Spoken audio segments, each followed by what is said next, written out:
שמי טליה אילן, ואני רוצה לספר לכם על העונה הבאה של הסדרה לעוף עם המוזיקה, סדרת קונצרטים תיאטרליים לכל המשפחה של תזמורת הבמה הישראלית במוזיאון תל אביב לאומנות.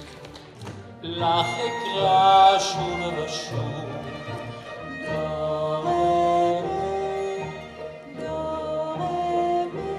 4 עונות וכבשה אחת קטנה.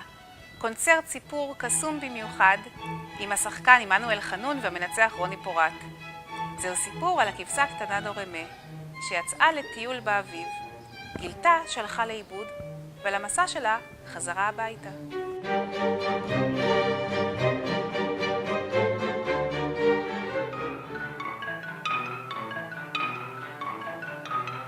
חגיגה של קצב, קונצרט קצבי במיוחד עם נגנית המרימבה וכלי הקשה נויה שליין. בקונצרט ננגן יצירות קצביות ונויה תנגן, תשיר וגם תרקוד.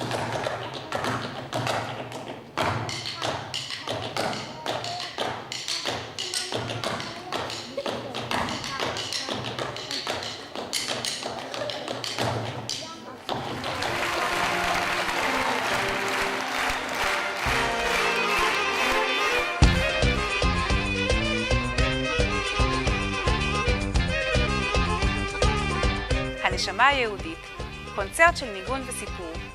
יניב המספר יספר לנו סיפורים מעניינים ומיוחדים על העיירה היהודית לצלילי מוזיקת קלייזמר.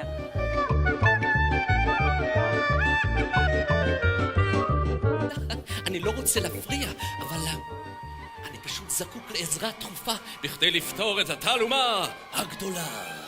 שוליית הקוסם, קונצרט תיאטרון המשלב מוזיקה סימפונית יחד עם פנטומימה.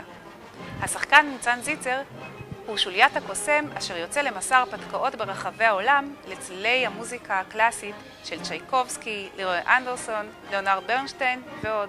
אז בואו והצטרפו לחגיגה המוזיקלית שלנו. אנחנו נשמח לראותכם.